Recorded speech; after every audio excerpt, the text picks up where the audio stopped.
Hello investors, my name is Gary Luna. This is Grant Haddon. Adam Carlini is also with us. We are Dynamic Wealth Management. Today is Wednesday, July 7th. Nice to be with you. Happy 4th of July to everybody. Hopefully you had a great Independence Day. You enjoyed time with the family, little barbecue maybe, time at the beach, at the pool. The world was ending as we know it the last time we gave you a video on the Brexit. Obviously the market has bounced back nicely, so we have some information and we'll walk you through that bounce back and what's been going on over the last 2 weeks. Absolutely, yeah. In our last video, it was right after the Brexit happened. We had a big, steep decline right after that. Market actually bounced back really nicely. Our clients participated in that. So let's jump in the charts and we'll show you. Hello again to everybody. Welcome. Again, today is July 7th. This is our update. Just to give you a reminder, because we are on the summer break, we have not been having any formal seminars or investments for breakfast that we usually do, but obviously we're still meeting with clients, prospective clients, and so if you'd like to get in touch with us, find out what we do, how we do it, please give us a call at 623-466-6060. Let's go and talk about where we are. Not a lot of change with our risk indicator. We are still in the green zone, and we have been in the green zone. So even though we had the bit of a downturn for Brexit that we'll see in the charts, we have still maintained our bullish stance overall because it wasn't quite enough on a weekly basis to push us into the yellow zone. And Grant will give you some more details on that chart and how that works. And remember, this is our trend following model, so this does not cover all the models that we run. It is our main ETF trend following model. Let's go and talk about the economy, talk about a little bit where we are, and then we'll get into Brexit and kind of how we bounce back from that. A little bit of good news. This is the latest forecast that came out from the Federal Reserve. In fact, this is on the website. You can see it at any point in time. The Federal Reserve Bank of Atlanta. And this is their tool, and they call it GDP Now. And basically it's their best guess as far as the forecast for the next quarter, that would be the second quarter of 2016, for where GDP will come in at. And that is at 2.4. So not great growth, but definitely not recessionary growth, and improving growth is probably the important thing. So it looks like probably the stock market at least is pricing that in, and that's one of the reasons why it had a little bit of a nice bounce back, even though we had the uncertainty with Brexit. Obviously we don't see a recession quite yet, and in fact hopefully things are improving overall. As far as economic notes as well, this is what came out this morning. We had the Fed meeting minutes from the last time they met. That came out this morning, and basically this was some of the information that was reported by EconoDay, and you can go out to their website and actually see this as well. But let me just sum up what the Fed folks are saying here.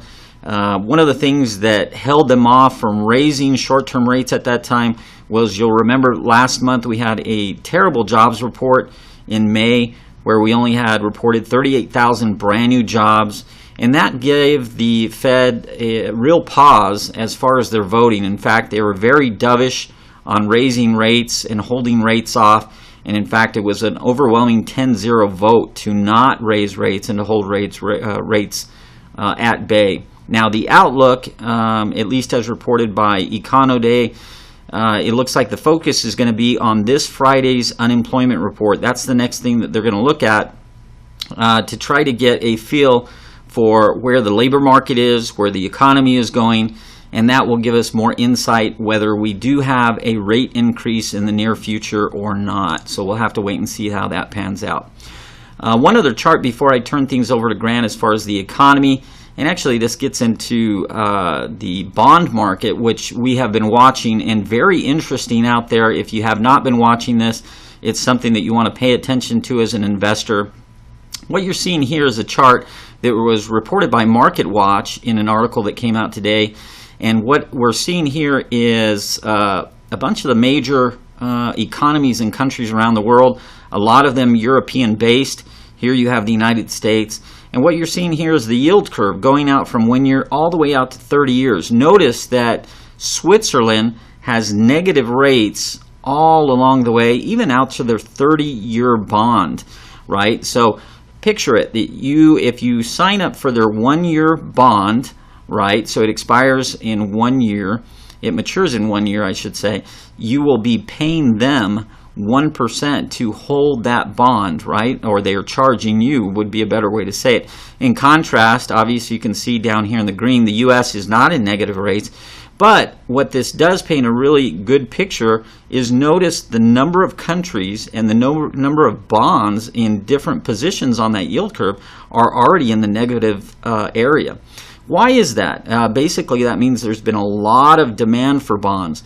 The bond market is basically showing that lots of money has been going into the bond market, and there's various reasons as to why that we won't get into at this point, but something to definitely watch. And one of the things we're looking at is the contrast between money going into bonds, also going into stocks. So Grant will talk about stocks and what's going on with the market. He'll talk about what has transpired after Brexit, and I'll go ahead and turn the time over to him at this point. All right, Gary, thanks for walking us through the economic events. Let's jump into the market and talk about the Brexit. Now, when we say Brexit, for those of you who don't know, we're talking about when Great Britain voted to leave the European Union. That was expected to shake up the markets, and it did. So what you're looking at here is a chart of 5 days before the Brexit was announced. It was announced here, and the 5 days after. Now, what we want to be clear about is that you understand it was rallying very strong before the Brexit. The Brexit was announced, and over the next really 2 days, it was very bad to the downside. Big drop, but the next days, 5 days after, were a strong rally back the other way, and we're up near all-time highs again.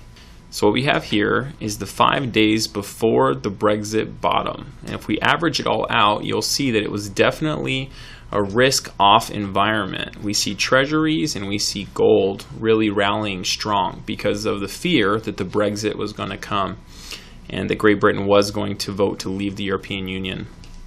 Now, right after that, you'll notice that we did have some downside, but this is the 5 days after the Brexit bottom, which then, of course, you would expect stocks to rally strong. But the interesting thing that we found here was that treasuries and gold and some of the more defensive things continued to rally even after the bottom of the Brexit.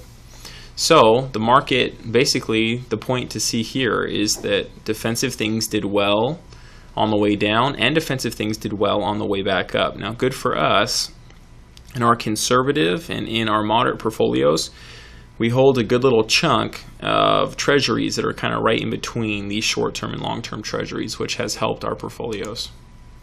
Now, you'll look just recently on the dollar here. Because of the Brexit, of course, that hurt the pound and the euro and other foreign currencies, and because of that relationship, the dollar has rallied recently. The dollar has been in a channel for about the last year and a half, but just recently we're seeing strength in the dollar, which actually tends to benefit small caps over large caps. So we're paying attention to that, but we have seen a little bit of a rally. Oil, very similar situation. We've seen a rally recently in oil, and even through all this stuff that happened with the Brexit, oil has held its own. It's really stayed in there nice and flat, which is also a positive. We like to see that. Here's the S&P 500 going back about a year here. So if you'll see, we've come up against this top resistance line many times. It's right around that 2100 mark. We've come down, we've come up to it. We've come down, we've come back up to it, and just recently we've really bumped up against it. So we had this big drop from the Brexit announcement. We've rallied back up strong. That's a V bottom is what we call that. And now we're nearing that mark again. So it's very important for us to watch this resistance level. We would love to break through that resistance level and move on to new all-time highs.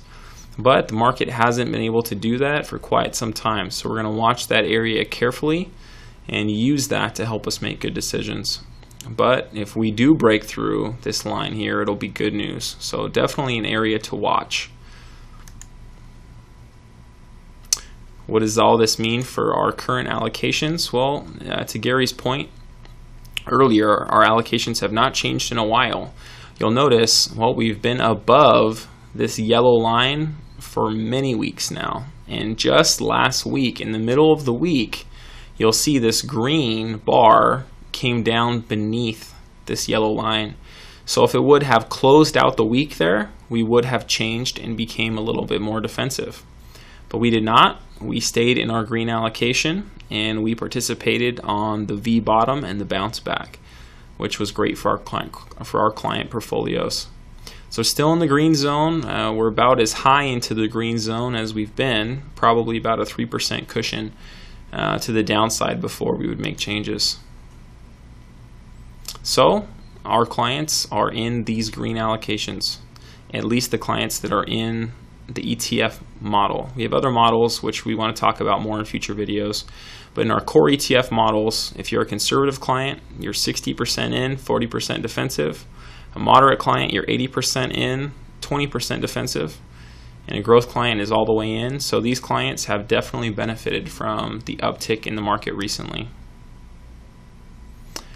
For our disclosures, we just want to make it clear we're not making any specific recommendations. We're simply analyzing the market and giving good information to educate our clients and our viewers. If you have any questions, please call us or consult with your financial professional before you make any decisions. That being said, thank you so much for watching our video. We'll put out another video soon. Thanks for watching.